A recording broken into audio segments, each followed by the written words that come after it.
Item Number SCP-757. Index: The Fruit Tree. Object Class: Safe. Special Containment Procedures: SCP-757 has been transplanted to a garden plot at Biosite 103, which is to be under constant surveillance. Access to SCP-757 requires authorization from a researcher with Level 3 clearance. The plot is to be cleaned of all rotten instances of SCP-757-1 twice a month, and they are to be incinerated on site.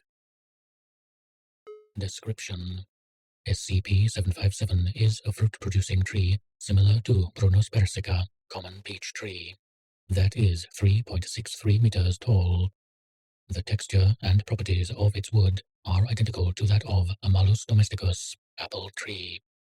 It is easily broken, damaged, or burnt. Its leaves are identical to those of ordinary Prunus persica. Every dawn, SCP-757 produces new fruits, which are collectively designated SCP-757-1. Growth takes 5 minutes on average, although the size of the fruit is directly proportional to the growth time. Instances of SCP-757-1 remain in place for the duration of the day, and at dusk fall to the ground and rot rapidly.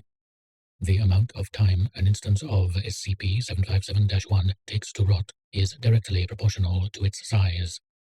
Human beings viewing SCP-757-1 while it remains attached to SCP-757 display a minor compulsion to consume it. Instances of SCP-757-1 are universally reported to be extremely sweet and delicious.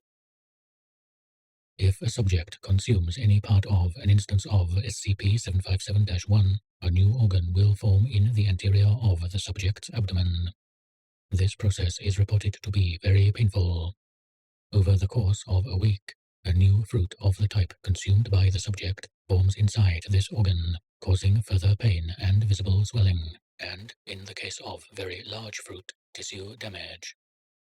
When the fruit is ripe, it is forced up a tube leading to the esophagus and ejected from the mouth, distorting the subject's tissue in order to pass. It almost always causes permanent damage in this passage, despite the fruit itself being distorted to some degree in the course of ejection. The object regurgitated is always an ordinary, perfectly formed specimen of the fruit type initially consumed. It does not possess SCP-751-1's anomalous properties. SCP-757 has been observed to produce the following types of fruit, in decreasing order of frequency: peaches, plums, apples, pears, watermelons, bananas, pineapples, strawberries, blueberries, raspberries, blackberries, kumquats, kiwi fruit, lemons, and, in one case, pumpkins. There is presently no cure for SCP-757's effects. If the new organ is surgically removed before fruit regurgitation, it regrows at a rate identical to that of the first growth.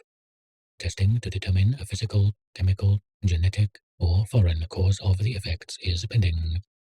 Testing to determine whether SCP-757-1's juice retains its anomalous effects is pending approval. Proposals to cross-pollinate SCP-757 with SCP-1147 have been denied. SCP-757 was discovered in after several reports of people regurgitating fruit appeared in a local newspaper. It was eventually discovered in the backyard of an abandoned house. A large amount of rotten fruit was found at its base, along with several malnourished corpses.